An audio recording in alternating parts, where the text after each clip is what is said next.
All right. Welcome to the Caddy Network Happy Hour. I've got two legends on board here with me. We have our cocktails in hand right now. Waldo, what are you drinking? I'm drinking a vodka water, double body water. Yes, out of the Augusta cup. Oh yeah. Bueno Drano, have you sucked anything down so far today? Not yet, not yet. I still gotta go run a couple miles today, so that's why I haven't jumped on my juice. But I'm drinking some grape juice out of my 100th anniversary PGA Championship cup. You're making us look terrible. I'm halfway through this Casamigos tequila bottle. I see Waldman's rocking the Casamigos shirt. God, Waldo's been drinking since 9 a.m. just prepping for this. He's 7 hours deep right now. I played golf. I had a couple double bodies out and ready to go. Oh man, that's good quarantine living right there. And look at Waldman's backdrop. He's got that Patrick Mahomes front runner little bobblehead. I see how you just pick winners. Okay. I'm from Kansas City, so it's not picking a winner. Sure. You weren't a big Kansas City fan 8 years ago. I'll tell you that. And times were tough. The Alex Smith years. I hate to tell you that, but I've always been a Kansas City fan. I had a Larry Johnson jersey. I had a Montana jersey. All right. I got a Mahomes jersey. Maybe I should. Wayno, who's your team? The Falcons, Atlanta Falcons. Oh God. Do you just cry every time somebody says Patriots? 23. I don't cry, but it still hurts my heart, man. You know, it still hurts my heart. I know when that happened, I was at Robert Garrigan's house. We was watching the Super Bowl at his house. It was me, Andrew Luke, and now my wife. And if my wife wasn't with me, I probably would have cried. We had Super Bowl tickets. I mean, we had season tickets for the Falcons since 1992. And for us to lose that game, man, I almost cried. Just heartbreaking. And especially, I mean, I've always loved the team. I love Matt Ryan. I love Julio Jones, one of my favorite players to watch. Great defense that year. You guys had everything rolling, and it was locked up in the first half. It was over. Print the front page of the newspaper. This is over. And the greatest of all time just came back and said, hey, Atlanta, I just want to let you know I'm still here, and you guys are going to be really happy just being conference champions. Yeah, to me, we gave him the game, and I blame it on Matt Ryan. Straight up. Damn. Matt Ryan, he was the MVP of the league that year. And when that's the difference between a Super Bowl quarterback and just your regular season quarterback. He just threw a pass to Julio Jones. And the time is running down. All we have to do is run the ball twice. Kick a field goal, we're going to go home Super Bowl champs. And we dropped back. So as a quarterback, he could have got in the huddle and changed the play and like, look, we're going to run this ball twice and go home. Right. I don't care what coach called, we're going to run this ball twice and we're going to go home. And he dropped back, fumbled the ball, like, come on, man. Yep. All I know is Wayno Drano would have ran that ball. He would have given it to Marshawn Lynch if you were the quarterback for Seattle. You run that ball. Haven't we learned our lesson, everybody? Run the ball. Don't throw the slant, Russell. Don't throw the slant. You're going to lose. Patriots. So, Wayno, you don't blame – Go ahead. Wayno, you don't blame Kyle Shanahan at all for those terrible play calls in the second half? I mean, he did the same thing. He calls the plays. He calls the plays, right? But the quarterback has the ability to audible. Matt Ryan was the MVP. Matt Ryan was the MVP of the league that year. So you have the authority to change that play. Yeah, I think that's coaching. I think you can call it coaching, and I'm gonna say, man, if the shoe was on the other foot, Tom Brady would have audible and ran the ball. It's like golf. A caddy can make any call they want, but it's up to the player. The player's the one that has to swing that 5-iron. They can call you off. You're going to give them your best shot there, but they can call you off. All right, I got a question. Are there any caddies that are just horrendous, like bunker, just can't rake a bunker, or cannot take care of a golf course, and it just makes you so mad? Is there anybody who's just notorious for bad course etiquette? Of course there. Not naming any names, but they're terrible rake jobs. I complain about rake jobs all the time. They don't take the time. But even the worst pet peeve is guys not replacing divots. It's terrible. Really?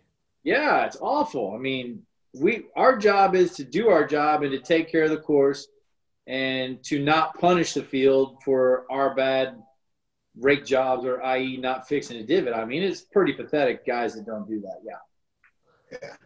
And do you think that it's a situation though where they're unaware, or are they just kind of like, screw it, I'm not picking up this divot, keep walking? I think it's kind of both. Go ahead, Wayno.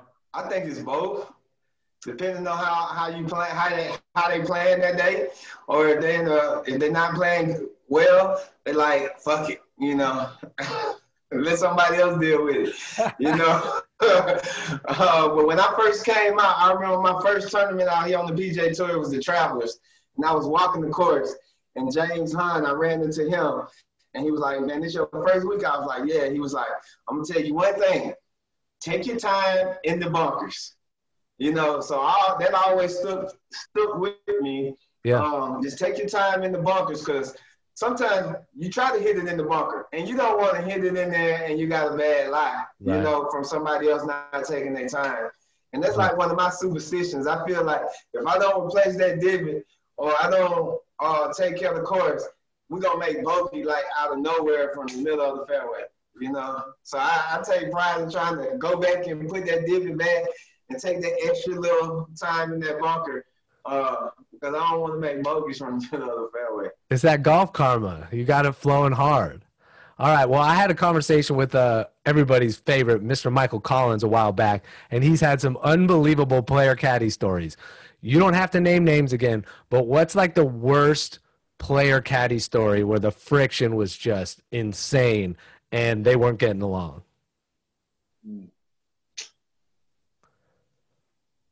Like what could a player do to a caddy that's just like, oh man, that's not cool?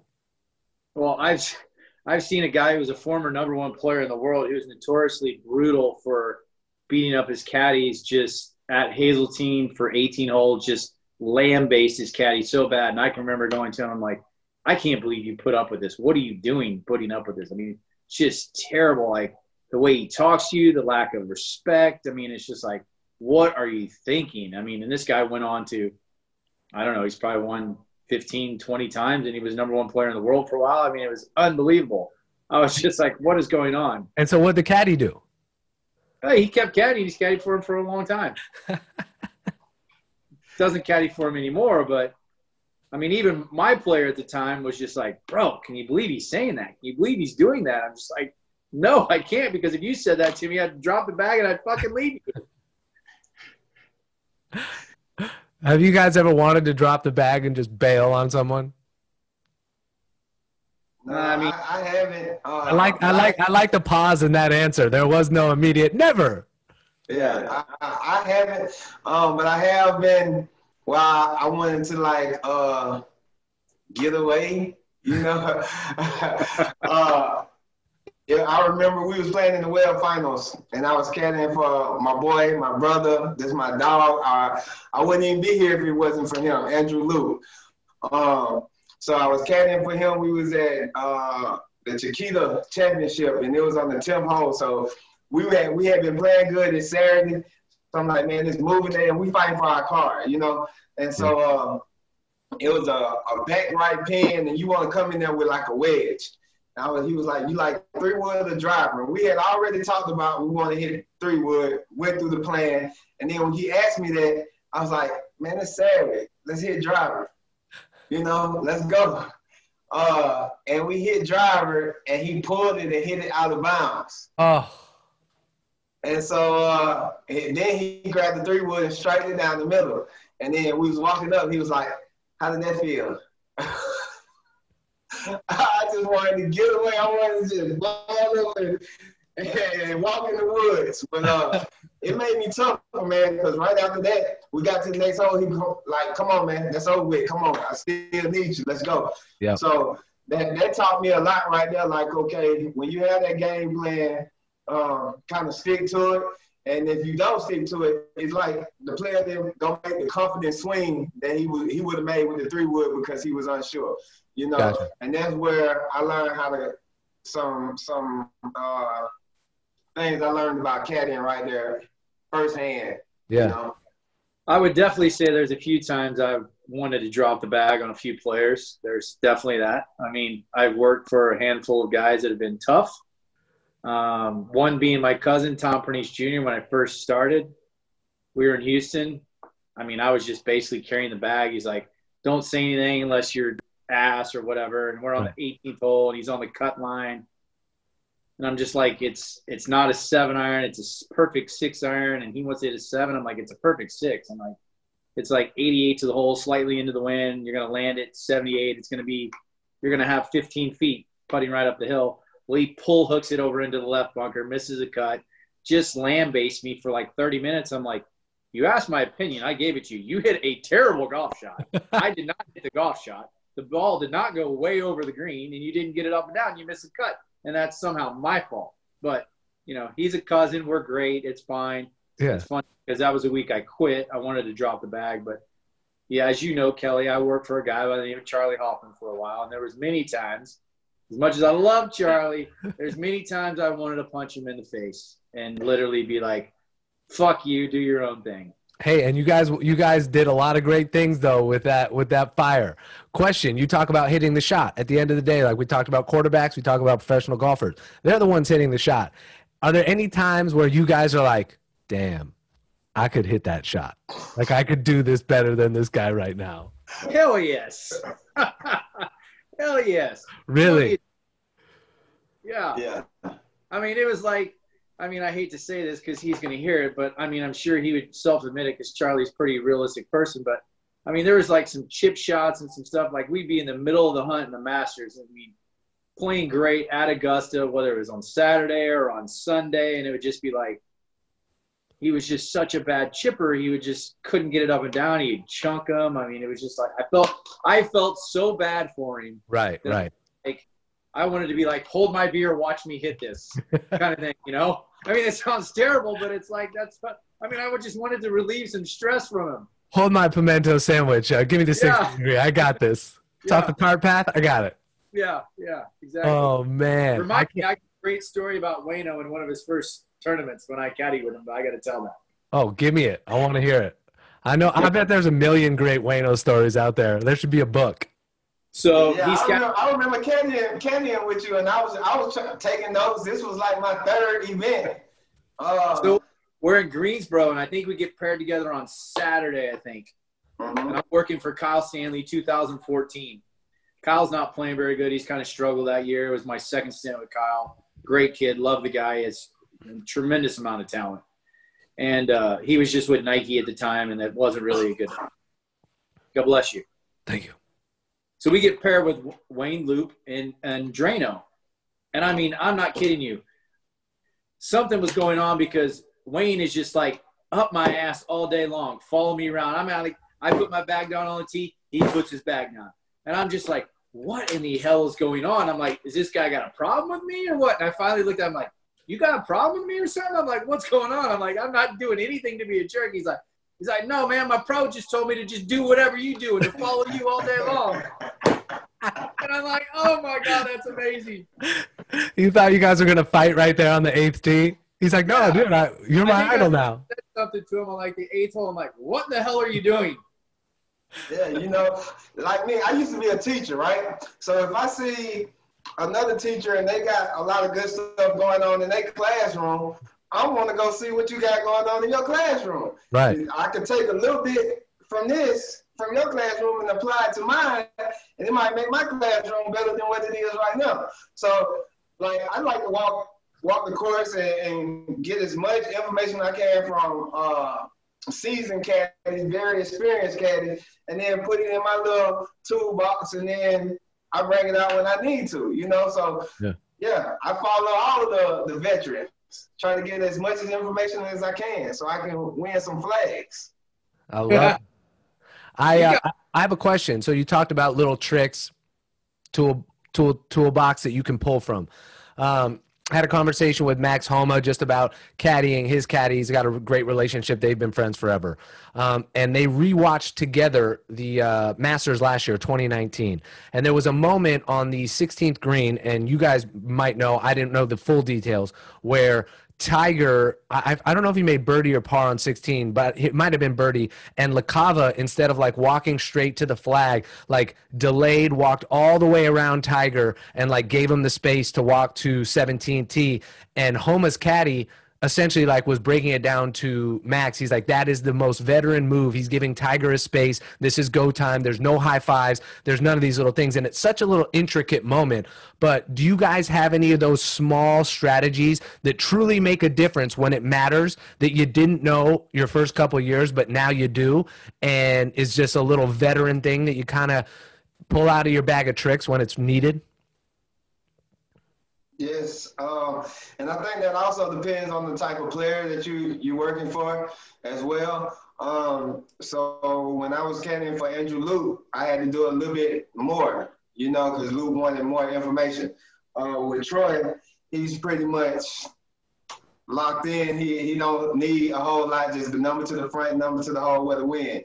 So when stuff is going bad when I was caddying for Luke, you know, you had to coach him up, keep him motivated. With Troy, you don't say nothing. He know what he needs to do, and you just sit back. So when I first started caddying for him, I was like, all right, let's go. Let's go play the next hole. He'd be like, I got it. My bad, bro. Yeah. Yeah, there's definitely some strategy in it, like depending on your player and the personality of your player. Because some guys yeah, they just want their space. And Tiger's kind of a guy, when he's in focus, you kind of just give him space. He's not really all that big of a rah-rah guy unless, you know, he's fist pumping or whatever. But, yeah, I mean, a lot of it is situational. I mean, I've been fortunate enough to work for guys that I've been in that situation quite a few times. And it's, you know, that's the reason I do what I do and I enjoy what I do. But I can remember a moment in 2010 when I was caddying for Camilo. I want to say he was probably like 12th in the world, and we were on 18, and at Honda, we were going to win regardless whether he made the putt or not.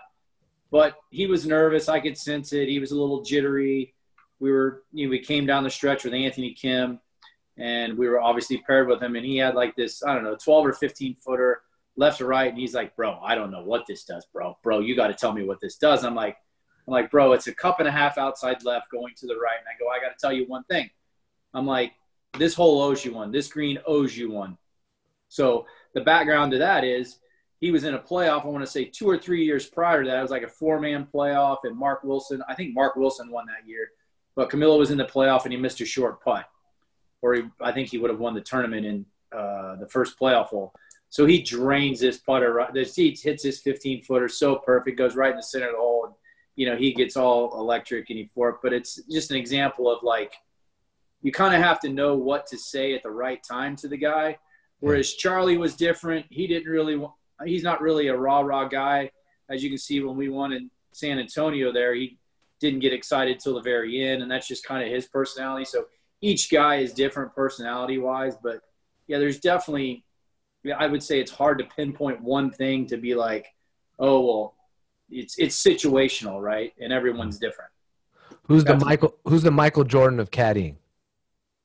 Oh, wow. Michael Jordan caddy. I mean, it would have to be Steve Williams. I mean, he's won more than anyone. He's probably got more majors than anyone. So, I mean. Who do you think, Bueno? I'm not sure, man. Besides you, of course.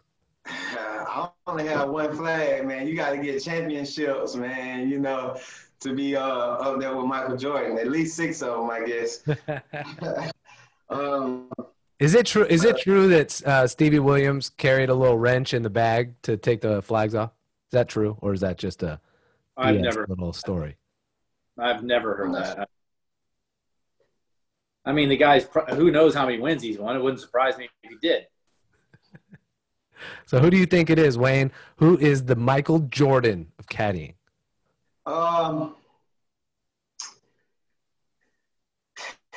I probably would have to say either Joe or Jimmy Johnson.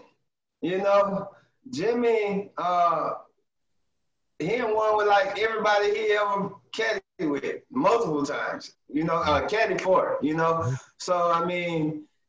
And who have been some of his players, Jimmy's? I don't know all of them, but currently Justin Thomas, Bill Haas, Nick Price, Waldman, you probably can help me out. Steve Stricker. Yep. Charles Howell III. Yeah, Charles Howell III. So Jimmy, he was a good player. But so you're saying, obviously, it's a little bit more impressive to win with multiple different players as opposed to just riding one guy specifically during a hot streak. To be able to really get the job done with a bunch of different guys, that seems super impressive to me. Yeah, I think it is.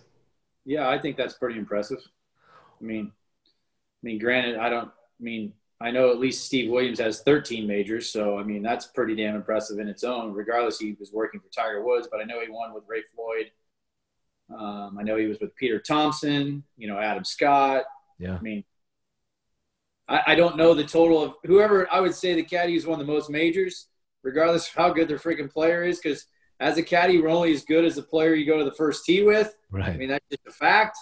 I would say, whoever has the most majors as a caddy would be my guy for the go. What's the worst part of being a caddy? Waiting around for your pro. In what regard? Well, I don't know. I'm a guy who likes to be on time and kind of a stickler about time, and I think that's kind of comes with the job. But, the pro will be like, I'll be 30 minutes, and he's going to go eat, and it's like an hour and a half.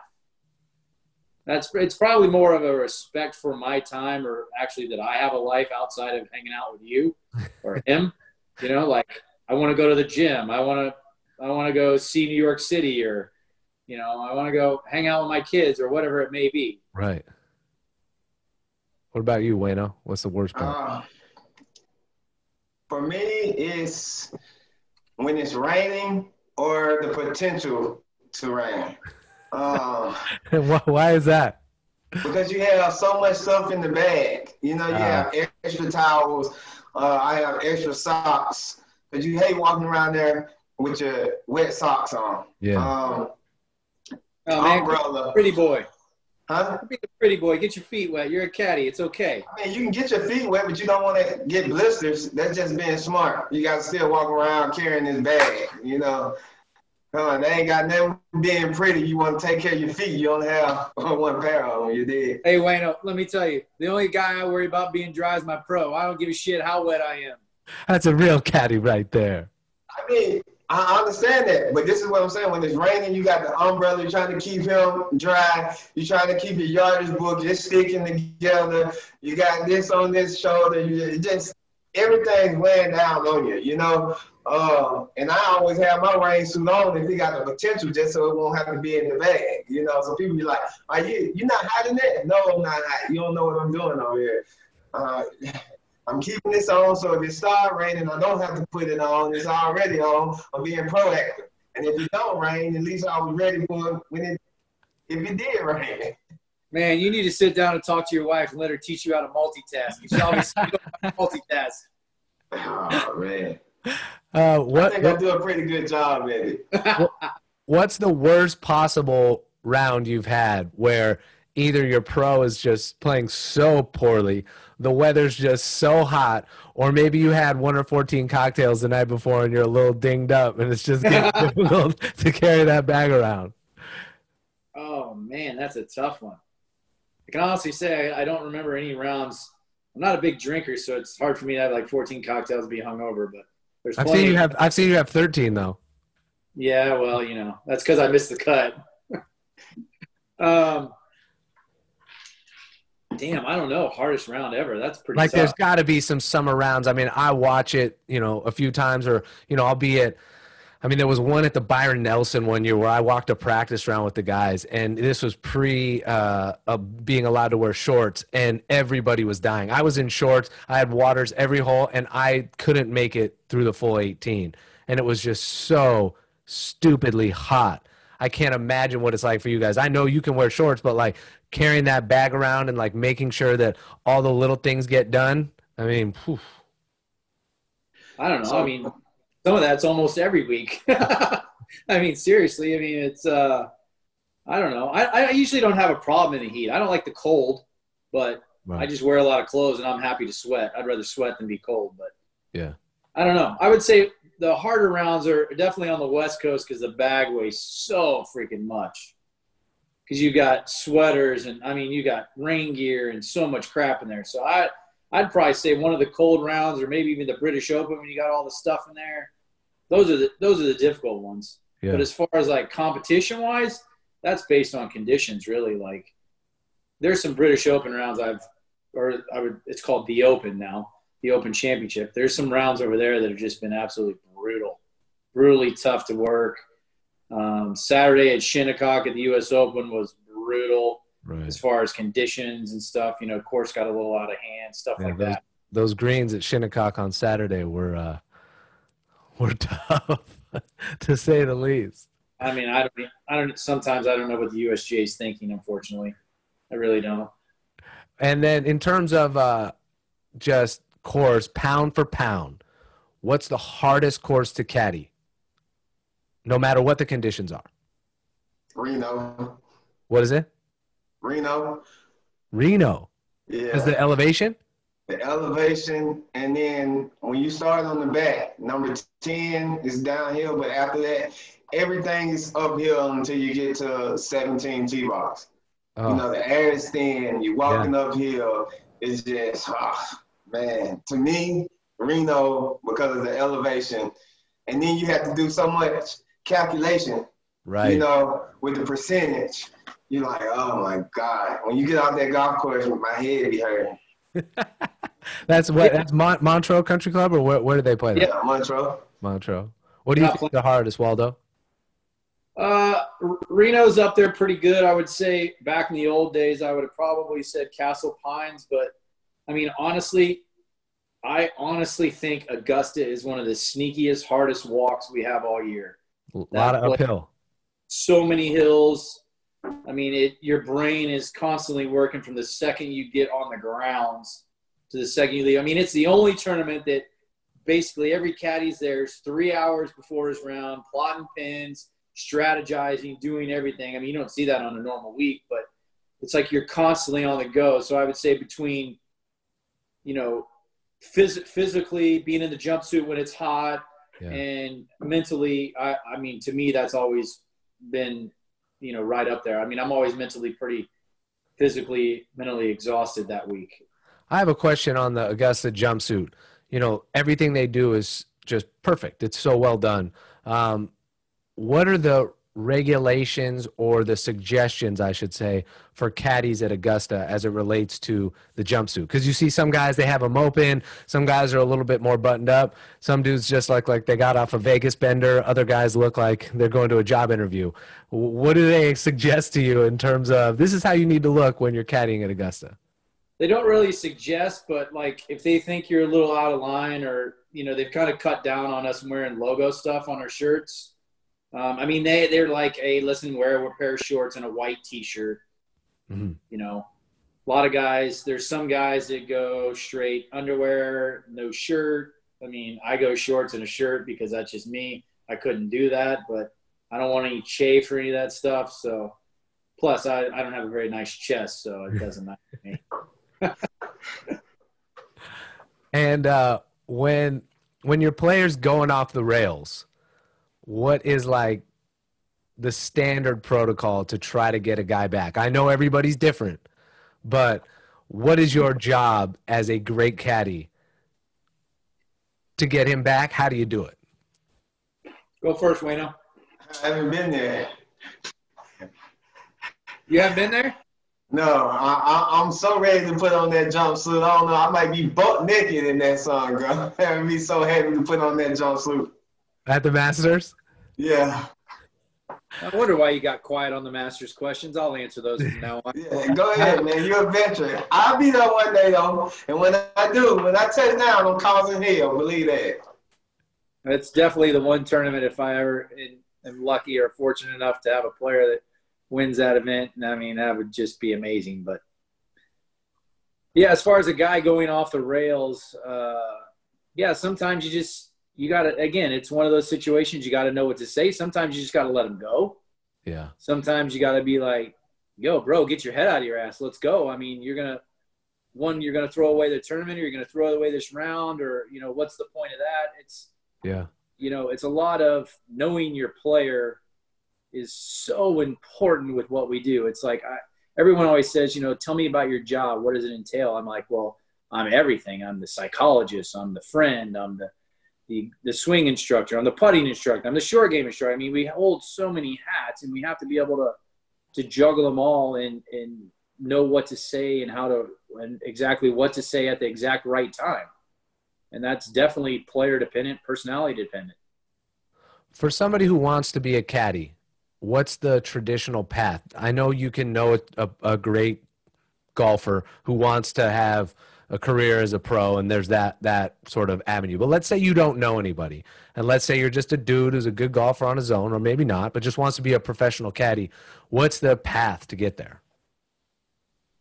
I would suggest that they go to the parking lot of a Corn Ferry Tour event and try to find a bag. And how do you do that? Like what? There's just an area, or you sign up, or if you're just a guy, let's say I want to go be a professional caddy, I know nobody, and there's a Corn Ferry event an hour away from me. Okay, well, you know everybody. First of all, Kelley, let's get that straight.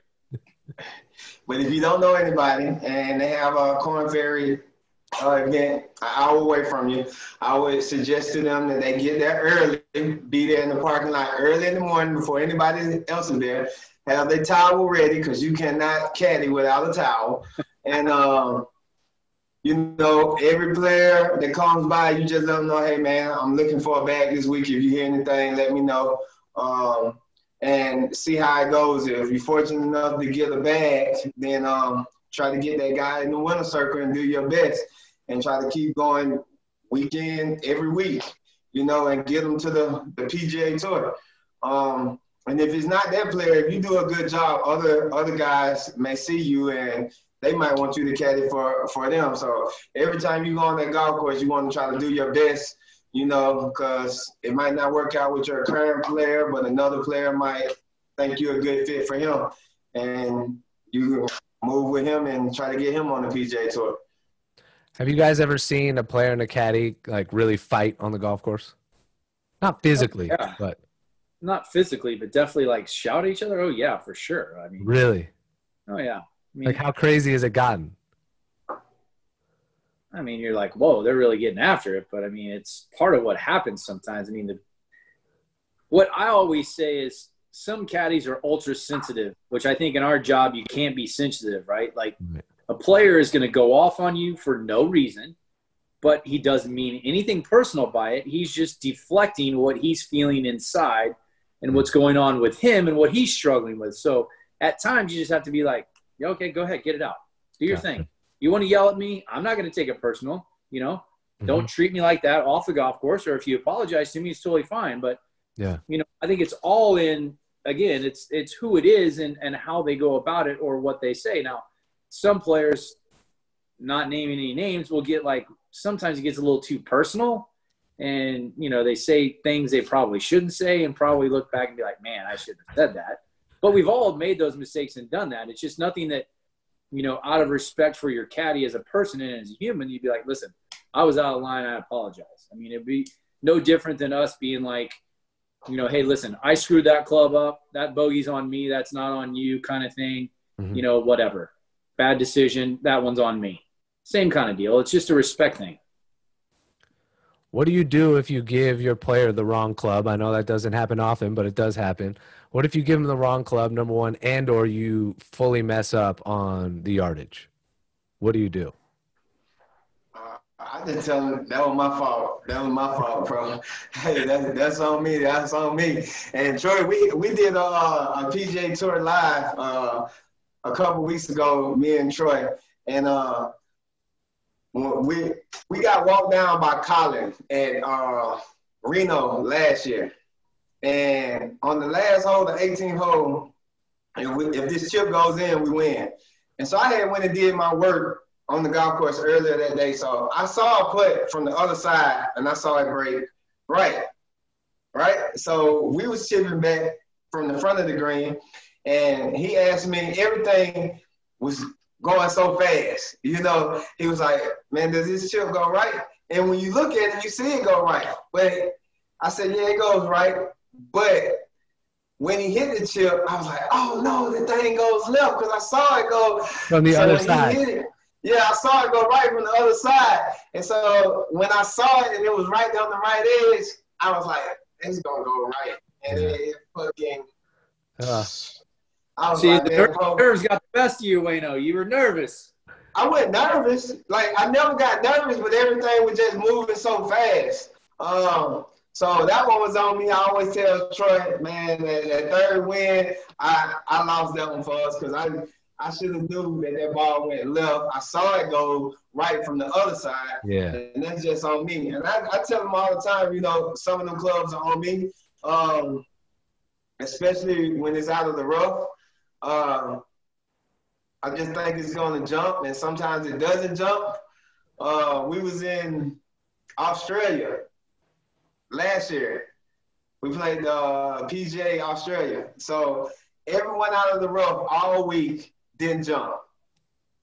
So this is on Sunday, and we got a back pin. So I had already told him this ball got to stay on this side of the pin. Anything long is dead. He was like, do you think it's going to jump? I'm like, nothing jumped all week. And then it's on the upslope.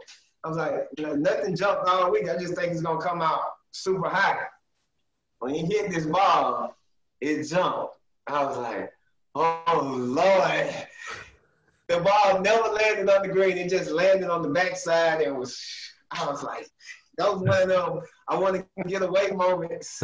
So we get to the ball, and it's back there like in the woods, in awful lot. And I'm like, fuck, man. We're going to have to take on playable and all of this.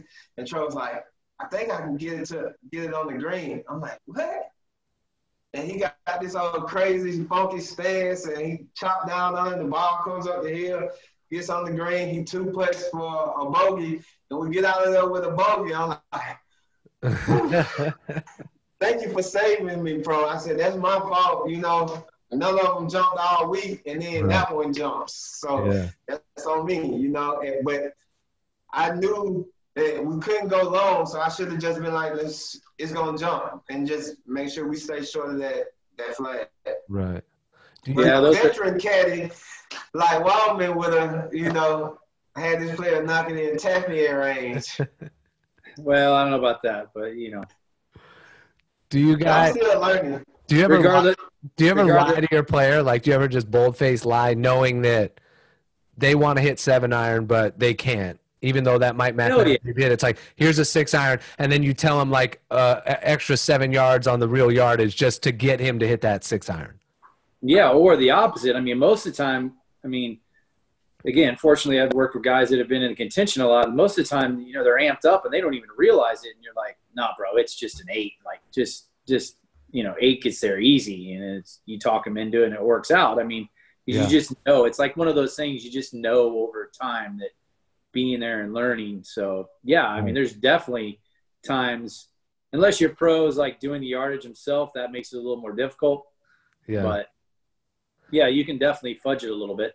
Who has the easiest caddy job? And I'll get to you, Wayne. Sorry. Who I just have a question. Who that got the easiest caddy job? Harry Diamond for sure. And who does he? Harry Diamond, Rory McIlroy, #1 player in the world. I mean, Austin Johnson's got it pretty good too. He doesn't do much, so. What were you going to say, Wayne? Oh, I cut you off. I apologize. Just to piggyback on what Waldman said about the adrenaline. So I had to learn this the hard way, and we're going back to Reno. So when I was caddying for Lou, you know, Lou was an athlete. So he gets the adrenaline pumping. So when we're in contention, the ball flies probably 5 to 6 yards farther. With Troy, when we was in contention at Reno, I kind of used that in the back of my head, like, all right, we're coming down, this is the last hole. He going to have a little adrenaline. So that's how we end up coming up short, because I was like, man, this is going to be a perfect 8-iron. And when he hit it, I thought it was perfect, and it came up a little short. And I was like, did you catch that well? He was like, yeah, I caught all of it. I was like, damn, I thought we would get it there with a little adrenaline. He was like, I don't have adrenaline. Yeah. So I was calculating my numbers like, all right, this adrenaline gonna give us another little 5 yards or whatever, and we came up right down the front edge. But Troy don't have adrenaline when he's playing and he's in contention. Gotcha. But so Wayno, you cost him on the chip and you cost him on the approach twice. It's my fault. I told you. I said it's my fault. I'll be the first to admit it's my fault. You know. We'll be back. You learn the best experience is the best teacher is experience. You know what I'm saying? For sure. So when we get there in Augusta and we're coming down and we're in contention, I know T-Red not gonna feel that adrenaline. I might feel that adrenaline. Oh, you will. Don't worry. Your heart will be like. I can't wait to see your first time on 12. Good luck, pal. Yeah. We'll see what sword you pull out for that. I'm calling it right now. We're going to make it on 12. That 12th hole, there's like 2 holes on tour that make my ass pucker, and it's 12 and 17. Sometimes it's sawgrass, and it's just like, you just hope your player hits a solid shot on 12, and just, I mean, that's really about it. I mean, make solid contact, know that the wind's coming from where it's coming from, and just pray. And I mean, whew, I don't understand why everybody just doesn't go for the fat part of the green on the left-hand side. Fat part? The green's like 7 yards deep, bro. I mean, it's way more gettable on the left side than the right. You've played there a few times. How many times you hit it in the water? I've hit it in the water 3 times there. See, 3 times. So why didn't you just go for the fat part of the green? I'm a garbage golfer. I shouldn't even be allowed in the gates there. I don't even know how I've played there that many times. I agree with that. You shouldn't be allowed in the gates. Have you played Augusta, Waldman? I have. I was fortunate enough to play last year. It was awesome. Both of y'all legends. Y'all played Augusta. Zach took me, and it was unbelievable. We had a great time. Well, I got a good story for you. So I've been able to play a few times. I think I played there about 10 or 12 times now, somewhere in that. Brad. And this is a funny one. So my wife doesn't play golf. Her dad's a great golfer. He's probably like a 2. Her mom's like probably 15. Brother's like a 6. But she never played. She can swing a golf club, but she never played. And I played a couple songs at Augusta National this New Year's Eve for their New Year's Eve party. They've really never had like a full musical performance in the clubhouse before, so that's a whole different story. But our friends who were hosting us, we were with them earlier in the summer in Colorado, and they're like, oh, it's going to be so fun on New Year's. The boys will go out and play, and then Renee, you'll come with us and play. And I was like, no, she doesn't play golf. Like, she doesn't play golf. Like, oh, it'll be fine. It's so fun. And I'm like, no. She can stay in the cabin and just be mellow. We don't want to do anything. Like, no, she'll be fine. So she has no golf clubs. So we're on the road, and I call our friends at Cobra, and I say, hey, Renee's going to have to play golf. Can you send her some women's clubs and a bag? Well, the clubs get to the house. We're leaving the next day, and I open the box.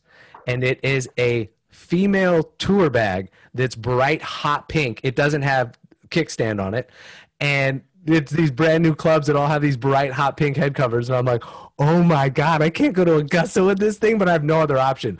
So I'm packing her clubs, and I'm like, oh my god, there's plastic on the heads of the clubs. They've never been played. So I'm taking the plastic off the heads of the golf clubs and packing this travel bag. So we fly there. I do a couple meetings at Augusta, and I'm walking out, and Brett, you know this, that hedge that sits there on the driving range, not the pro driving range, but when you're an amateur, and your caddy's lined up with your bag, and everybody's lined up there.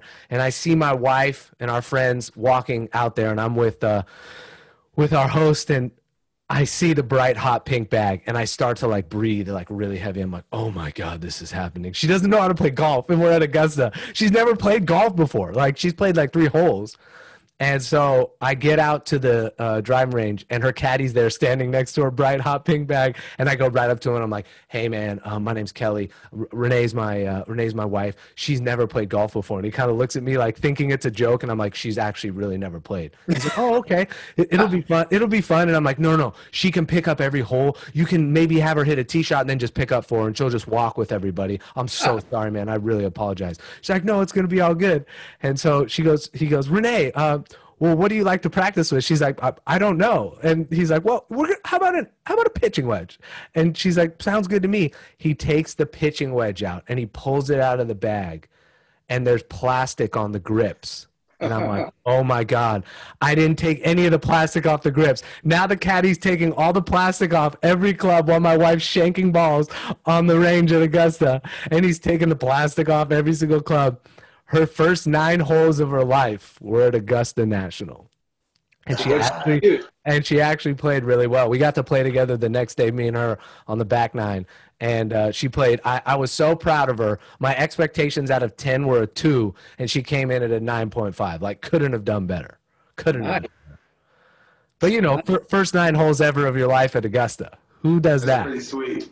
And what kind of idiot husband does the pre-order and brings that for his wife with plastic still on the grips? Oh, that's a good story. Yeah. That's a good one. We're gonna do a little music to close this thing off. Since it is happy hour here, Caddy Network style. We got our cocktails, and we're gonna do a little free cocktails. Wayno over there. Oh, I gotta go get these balls in, man. Wayno secretly has vodka in there. He just doesn't want us to know yet. I don't judge. He's got the newborn at home. Like, he's just trying to pretend like it's all good, you know? All right. I'm gonna get this sound up for us. And we're going to do this one. And you guys are going to give me the freestyle topics. Wayno, I need a letter between A and G. Any letter between A and G. Anything you want. B. What is it? B. B. I got you. This is a B chord. You took Brett's B, but this is the B chord. Waldo, give me a letter between A and G that's not B. G. G. That's G. All right, we're going to make B, B minor. My letter's A. That's an A. This is a G. We're going to go back to an A. Which spells bag. What was that? Spells bag, B-A-G. It does. There you go. And how appropriate is that this is called bag? I mean, God, the stars are just aligning. Yeah. So people would probably think we planned this. All right. B-A-G. What's the song called, Wayno? Help me out. Could be anything you want. There's no wrong answer. Make it random. Make it weird. I'll sing about it. Caddy. Caddy? Yeah. Pretty random, Wayno. God, I'm really glad you dug deep. Really glad you dug deep for this, bro.